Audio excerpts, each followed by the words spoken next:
السلام عليكم ورحمة الله وبركاته. إن الحمد لله نحمده ونستعينه ونستغفر ونعوذ بالله من شرور أنفسنا ومن سيئات أعمالنا. من يهده الله فلا مضل له ومن يضلل فلا هادي له. وأشهد أن لا إله إلا الله وأن محمدا عبده ورسوله أما بعد. கண்ணியத்திற்குரியவர்களே, எல்லாம் வல்ல அல்லாஹ்வின் மகத்தான கிருபையினால் ஃபஜ்ர் தொழுகையை ஜமாத்தோடு நிறைவேற்றிவிட்டு அல்லாஹுடைய மார்க்கத்தை அறிந்து கொள்ள வேண்டும் என்ற நல்ல எண்ணத்திலே இந்த நேரத்தில் நாம் எல்லாம் ஒன்று குழுமியிருக்கின்றோம். இந்த சந்தர்ப்பத்திலே திருமறை குர்ஆனுடைய 56வது அத்தியாயமாக இருக்கக்கூடிய சூரா அல் வாக்கியா, அதனுடைய தமிழாக்கத்தை நாம் தொடர்ச்சியாக பார்த்து வருகிறோம். அல்லாஹ் ரப்பல் ஆலமீன் நாளை மறுமையிலே வலதுபுறத்தார், இடதுபுறத்தார், முந்திக் கொண்டோர் என்று ஒரு 3 சாராராக பிரித்து வலதுபுறத்தாருக்கும் முந்திக் கொண்டோருக்கும் உள்ள அந்த சிறப்புகளை, அவர்களுக்கு கிடைக்கக்கூடிய சொர்க்கங்களை ஆரம்பத்தில் பேசுகிறான். நேற்றைய தினம் தகுதியில் முந்திக் கொண்டோர், உலக வாழ்க்கையில அதிகமான அமல்கள் செய்து அல்லாஹ்வுக்கு கட்டுப்பட்டு தனக்கு நேரக்கூடிய நிகழக்கூடிய அனைத்து சோதனைகளையும் அல்லாஹ்வுக்காக பொறுத்து கொண்டு தங்களுடைய வாழ்க்கையை முழுமையாக அல்லாஹ்வுக்காக வாழ்ந்து மரணித்த அந்த நல்ல அடியார்கள் தகுதியில் முந்தியவராக இருப்பார்கள், அல்லாஹ்வுக்கு மிகவும் நெருக்கமானவராக இருப்பார்கள் என்று அல்லாஹ் இந்த அத்தியாயத்தில் ஆரம்பத்தில் சொல்லி காட்டுகின்றான். அதோடைய தொடர்ச்சியாக வலது சாரார், வலது புறத்தார், அதை பற்றி அல்லாஹ் ரப்பல் ஆலமீன் அவர்களை குறித்து அல்லாஹ் பேசுகிறான். வ அஸ்ஹாபுல் யமீன் மா அஸ்ஹாபுல் யமீன். வலது புறத்தார், வலது புறத்தால் என்றால் என்ன, அவங்கன்னா யாரு அப்படின்னு அல்லாஹ் நினைச்சான் விளக்கம் கொடுக்கிறான். பாருங்க, அல்லாஹ் ரப்பல் ஆலமீன் அவர்களுக்கு சொர்க்கத்தில் கொடுக்கக்கூடிய அந்த சுகபோகங்களை, இன்பங்களை அல்லாஹ் ரப்பல் ஆலமீன் அடுக்கிக் கொண்டே சொல்லுகின்றான். ஃபீ சித்ரின் மஹ்தூத் வ தல்ஹிம் மன்தூத் வ லில்லிம் மம்தூத் வ மாஇம் மஸ்கூப் வ ஃபாகிஹத்தின் கஸீரா லா மக்தூஅத்தின் வ லா மம்னூஆ வ ஃபுருஷின் மர்ஃபூஆ. அல்லாஹ் ரப்பல் ஆலமீன் அந்த வலதுபுறத்தாரை பற்றி சொல்லும் பொழுது அவர்களும் சொர்க்கத்துக்குரியவர்கள் தான். இன்ஷா அல்லாஹ் நாளை மறுமையில நாம ஒன்று வலதுபுறத்தாரு அந்த பக்கத்தில் இருக்கணும், அப்படி இல்லைன்னா அதை விட டாப்பு தகுதியில் முந்தியோர் லிஸ்ட்ல இருக்கணும். இந்த ரெண்டு இல்லாம இடது பக்கம் போயிட்டோம், அல்லாஹ் தான் நம்மளை காப்பாற்றணும். அப்ப அல்லாஹ் சொல்லி காட்டுறான், இந்த வலதுபுறத்தாருக்கு நாம் என்ன கொடுப்போம், முள்ளில்லாத இலந்தை மரத்தின் அருகிலும் கவனமா கேட்கணும், முள்ளில்லாத இலந்தை மரத்தின் அருகிலும், அடுக்கடுக்கான குலைகள் தொங்கும் வாழை மரத்தின் அடியிலும், வாழை மரத்தின் அருகிலும், நீட்டப்பட்ட நிழலிலும், ஓடிக்கொண்டிருக்கும் நீரின் அருகிலும், தங்கு தடையின்றி தாராளமாக கிடைக்கும் ஏராளமான பழங்களுக்கு அருகிலும், உயரமான விரிப்புகளிலும் அவர்கள் இருப்பார்கள். இதெல்லாம் சொல்லி காட்டுறான். அதாவது முள் இல்லாத இலந்த மரத்துக்கு பக்கத்தில் இருப்பாங்க, அடுக்கடுக்கான குலைகள் தொங்கக்கூடிய வாழை மரத்துக்கு பக்கத்தில் இருப்பாங்க, நீட்டப்பட்ட நிழல், நிழல்னா பிரம்மாண்டமான நிழல், பெரிய நிழலா இருக்கும், அந்த நிழல இருப்பாங்க. ஓடிக்கொண்டிருக்கும் நீரின் அருகிலும், அதாவது தங்கு தடையின்றி, எந்த ஒரு தடையுமே இருக்காது, தொடர்ச்சியா பழங்கள் வந்து கொண்டே இருக்கும், அதை அவர்கள் புசித்து கொண்டே இருப்பார்கள். இப்படிப்பட்ட ஏராளமான பழங்களுக்கு அருகிலும், அது மட்டும் இல்லாம உயரமான விரிப்புகளிலும் இருப்பார்கள். அன்புக்குரியவர்களே, இதுல முள்ளில்லாத இலந்தை மரம் அப்படின்னு ஒரு வார்த்தை எல்லாம் சொல்லி காட்டுறான். அதுக்கு ரசூலுல்லாஹ் டெஃபினிஷன் கொடுக்குறாங்க. ரசூலுல்லாஹி ஸல்லல்லாஹு அலைஹி வஸல்லம் அதுக்கு டெஃபினிஷன் கொடுக்குறாங்க. எங்க பார்க்கிறோம் இதை, ஹாக்கிம் ஹதீஸ் கிதாபுல 3778வது செய்தியாக பதிவு செய்யப்பட்டிருக்கு. இதை அபு உமாமா ரலியல்லாஹு அன்ஹு அறிவிக்கிறாங்க. அதாவது இந்த முள்ளில்லாத இலந்தை மரத்தின் அருகிலும் இருப்பார்கள் இருக்கா இல்லையா, இதுக்கு விளக்கம் கிராமவாசிகளிலும் அவர்களின் கேள்விகளாலும் அல்லாஹ் எங்களுக்கு பல நன்மைகளை செய்துள்ளான். இந்த கிராமவாசிகள் இருக்காங்க ரசூலுல்லாஹ் காலத்தில், அவங்க எப்ப பார்த்தாலும் வந்து கேள்வி கேட்டுட்டே இருப்பாங்க, ஏதாவது கேள்வி கேட்டுட்டே இருப்பாங்க. ஒரு கிராமவாசி வந்தார், இப்படி கேள்வி கேட்டா நாங்க ஹதீஸ்ல பார்க்கலாம். அப்ப அப்படி கேட்கறதுனால எங்களுக்கு நிறைய விஷயங்கள் தெரியும் அப்படிங்கிற அறிவிப்பாளர் சொல்றாங்க. ஒரு நபி தோழர் அவர் என்ன செய்யாரு, ஒரு நாள் ஒரு கிராமவாசி ரசூலுல்லாஹ்ட்ட வந்து, அல்லாஹ்வின் தூதரே, தொந்தரவு தரக்கூடிய ஒரு மரத்தை பற்றி அல்லாஹ் குர்ஆனில் கூறியுள்ளான். சொர்க்கவாசிகளை நோகடிக்கும் ஒரு மரம் இருக்கும் என நான் கருதவில்லை என கூறினார். அப்போது நபி ஸல்லல்லாஹு அலைஹி வஸல்லம் அவர்கள் அது என்ன மரம் என்று கேட்டார்கள்.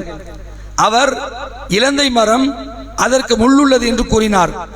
அதற்கு நபி அவர்கள், சொர்க்கவாசிகள் முள்ளில்லாத மரத்தின் அருகில் இருப்பார்கள் அப்படின்னு அதுக்கு விளக்கம் கொடுக்கிறாங்க. அந்த குர்ஆனுடைய வசனத்தை விளக்கிட்டு வந்து கேட்கிறாரு. அப்ப ரசூலுல்லாஹ் சொல்றாங்க, சொர்க்கவாசிகள் முள்ளில்லாத இலந்த மரத்துல தான் இருப்பாங்க அப்படின்னு சொல்லிட்டு ரசூலுல்லாஹ் சொல்றாங்க. தொடர்ச்சியா அதனுடைய முட்களை அல்லாஹ் நீக்கிவிட்டு அந்த ஒவ்வொரு முள்ளும் இருந்த இடத்துல பழத்தை அல்லாஹ் வச்சிருவான். முள்ளு இருக்காது, அதுக்கு மேல என்னதான் இருக்கும், பழங்கள் தான் இருக்கும் சொல்லிட்டு ரசூலுல்லாஹ் சொல்றாங்க. அது ஒரு கனியை தரும், அந்த இடத்துல ஒரு கனி வரும், அதுல ஒரு பழம் வரும். அந்த பழம் ஏறத்தாழ 72 நிறங்களில் இருக்குங்கிறாங்க ரசூலுல்லாஹ். அந்த இடத்துல இருந்து பழம் வந்துட்டு இருக்கும், இலந்தை மரத்துல இருந்து அந்த ஒரு பழம் வந்து 72 நிறத்துல இருக்கும் அப்படிங்கிறாங்க. கலரா இருக்குமா, 72 நிறத்தில் இருக்கும் சொல்லிட்டு சொல்றாங்க ரசூலுல்லாஹ். அதில் எந்த ஒரு நிறமும் மற்றொரு நிறத்திற்கு ஒப்பானதாக இருக்காது, டோட்டலி டிஃபரண்ட். 72 வகையான கலர்ல அந்த ஒரு மரத்தில் நிச்சயம் பழங்கள் பூத்துக்கொண்டே இருக்கும், காய்த்து கொண்டே இருக்கும் என்று அல்லாஹ்வுடைய தூதர் ஸல்லல்லாஹு அலைஹி சொல்லி காட்டுறாங்க. அன்புக்குரியவர்களே, இன்னொரு இடத்துல ரசூலுல்லாஹ் சொல்றாங்க, பழங்கள் தங்கு தடையின்றி கிடைக்கும் பழங்கள் நல்லா சொல்றாங்க இல்லையா.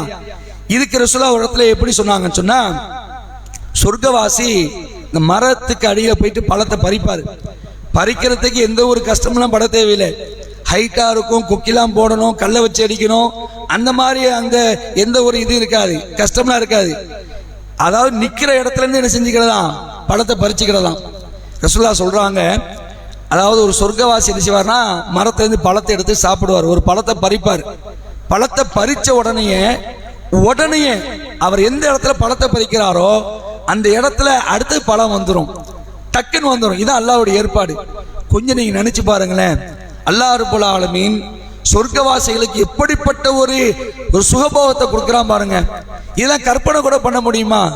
அதுதான் ரசூலுல்லாஹ் சொன்னாங்க, அதாவது நீங்க கற்பனை கூட பண்ணி பார்த்திராத, எந்த காதும் கேட்டிராத, எந்த உள்ளமும் எண்ணி பார்த்திராத, எந்த கண்ணும் பார்த்திராத அதிபயங்கரமான சுகபோகங்களை அல்லாஹ் ரப்பல் ஆலமீன் தன்னுடைய அடியார்களுக்கு சொர்க்கத்துல தயார் செய்து வைத்திருக்கிறான் என்ற செய்தியை பார்க்கிறோம். அது மட்டுமில்லை, பழங்கள் குறித்து ரசூலுல்லாஹ் சொல்றாங்க இன்னொரு இடத்துல. ஒரு முறை நமக்கு தெரிஞ்ச ஹதீஸ் தான், இந்த நேரத்தை சொல்வது கொஞ்சம் சூட்டபிளா இருக்கும். கிரகண தொழுகையில ரொம்ப நேரம் நின்று தொழ வேண்டியிருக்கும். சுஜூத் ரொம்ப நேரம் செய்வாங்க, ருக்கு ரொம்ப நேரம் செய்வாங்க, பெரிய பெரிய சூறா ஓதுவாங்க, 2 ரக்காத் தான். இப்படி தொழுது கொண்டு இருக்கக்கூடிய இடத்துல அல்லாஹ்வுடைய தூதர் ஸல்லல்லாஹு அலைஹி வஸல்லம் செய்றாங்கன்னா, தொழுதுட்டு இருக்கும் போல திடீர்னு என்ன பண்றாங்கன்னா, எதையோ போய் பறிக்கிறது போல பறிக்கிறதுக்கு ட்ரை பண்றாங்க. அப்புறம் பின்னாடி வந்துடுறாங்க, பின் வாங்கிடுறாங்க. இது தொழுகை முடிச்சதுக்கு அப்புறம் ரசூலுல்லாஹ்ட்ட கேட்கறாங்க, அல்லாஹ்வுடைய தூதரே, வழக்கத்துக்கு மாறா நீங்க என்ன பண்ணீங்க, இதை போய் பிடிக்கிற மாதிரி தொழுகையிலேயே போய் பிடிச்சீங்க, என்ன விஷயம் அப்படின்னு கேட்கறாங்க. அப்ப ரசூலுல்லாஹ் சொல்றாங்க, அல்லாஹ் எனக்கு சொர்க்கத்தில் இருக்கக்கூடிய ஒரு மரத்துடைய பழக்குலையை காட்டினான், ஒரே ஒரு பழக்குலையை அல்லாஹ் காட்டினான். பார்த்த உடனே எனக்கு ஆசை, பறிக்கலாம்னு நான் போனேன், அதே அல்லாஹ் மறைச்சிட்டான், கண்ணை விட்டு மறைஞ்சிருச்சு அப்படி ரசூலுல்லாஹ் சொல்லிட்டு சொல்றாங்க, ஒருவேளை நான் அந்த பழக்கொலையை மட்டும் எடுத்திருந்தால், ஒரு பழக்கொலையை மட்டும் எடுத்திருந்தால் என்ன தெரியுமா நடந்திருக்கும், அந்த பழக்கொலையிலிருந்து கியாமத்து நாள் வரைக்கும் நீங்க சாப்பிட்டிருப்பீங்க அப்படிங்கிறான். கியாமத்து நாள் வரைக்கும் அதிலிருந்து நீங்கள் புசித்திருப்பீர்கள். அப்படிப்பட்ட ஒரு ரம்மியமான ஒரு அற்புதமான ஒரு சுகத்தை தான் அல்லாஹ் நினைச்சிருக்கிறான், சொர்க்கவாசிகளை வச்சிருக்கிறான் என்று அல்லாஹ்வுடைய தூதர் ஸல்லல்லாஹு அலைஹி வஸல்லம் செய்றாங்க, இந்த இடத்த சொல்லி காட்டுறாங்க. அது மட்டுமில்லை, நீட்டப்பட்ட நிழல்ங்கிறானா இல்ல, நீட்டப்பட்ட நிழல்லாம் பிரம்மாண்டமான நிழலா இருக்கும். அதுக்கு அல்லாஹ்வுடைய தூதர் ஸல்லல்லாஹு அலைஹி சொல்லக்கூடிய செய்தி, முஸ்லீம்ல பதிவு செய்யப்பட்டிருக்கு, புகாரில பதிவு செய்யப்பட்டிருக்கு. அப்துர் ரஹ்மான் பின் கதாதா ரலியல்லாஹு அன்ஹு அறிவிக்கிறாங்க. என்ன சொல்றாங்க? சொர்க்கத்துல ஒரு மரம் ஒன்று இருக்கும். சொர்க்கத்துல ஒரு மரம் ஒன்று இருக்கும். அந்த மரத்துடைய நிழல் எப்படி தெரியுமா இருக்கும்? உங்களில் ஒருவர் 100 வருஷம் பயணம் செஞ்சுட்டே இருப்பார். அந்த நிழல் முடியாதுங்கிறாங்க சொல்லலாம். கொஞ்சம் கற்பனை பண்ணி பாருங்க, அந்த நிழல் எவ்வளவு பெரிய நிழல்னா 100 வருஷமா பயணம் செஞ்சுட்டே இருந்தாலும் அந்த நிழல் முடியாது. அவ்வளவு பிரம்மாண்டமான மரங்கள், நிழல்கள் சொர்க்கவாசிகளுக்கு கிடைக்கப்படும். அன்புக்குரியவர்களே, நம்மளால நினைச்சு கூட பார்க்க முடியல. சொர்க்கத்தில் அல்லாஹ் ரப்பல் ஆலமீன் அப்படிப்பட்ட இன்பத்தை வச்சிருக்கான், இன்னும் அடுக்கிறான். இன்னைக்கு இவ்வளவு போதும். இன்ஷா அல்லாஹ் எடுத்த எடுப்பிலேயே சொர்க்கத்துக்கு போகக்கூடிய பாக்கியத்தை அல்லாஹ் தரணும். நரகத்துடைய வாடையை கூட உணராதவர்களாக அல்லாஹ்வுடைய கருணையை கொண்டு, அவனுடைய ரஹமத்தை கொண்டு, அவனுடைய அருளை கொண்டு ஏன்னா நாம செய்யக்கூடிய அமலை வச்சு போக முடியுமாங்க? நாம செய்யக்கூடிய அமலை வச்சுலாம் சொர்க்கத்துல ஒரு நாளும் போவே முடியாது. அதை ரசூலுல்லாஹ்வே சொல்லிட்டாங்க. அல்லாஹ் உங்களை கருணை பார்வை கொண்டு பார்த்தால்தான் நீங்க சொர்க்கத்துக்கு போக முடியும்ட்டாங்க. அப்ப அந்த அடிப்படையில அல்லாஹ் ரப்பல் ஆலமீன் நாளை மறுமையில நரகத்தை விட்டு பாதுகாத்து சொர்க்கத்துல பிரவேசிக்கக்கூடிய அந்த பாக்கியத்தை நம் அனைவருக்கும் தர வேண்டும். அன்புக்குரியவர்களே, இன்னும் சில செய்திகள் இந்த சொர்க்கவாசிகள் குறித்தெல்லாம் பேசுகிறான். அதை இன்ஷா அல்லாஹ் அடுத்தடுத்த நாள் தெரிந்து கொள்வோம். வாஹிர் தாவானா அல்ஹம்துலில்லாஹி ரப்பில் ஆலமீன். வஸ்ஸலாமு அலைக்கும் வரஹ்மத்துல்லாஹி வபரகாத்துஹு.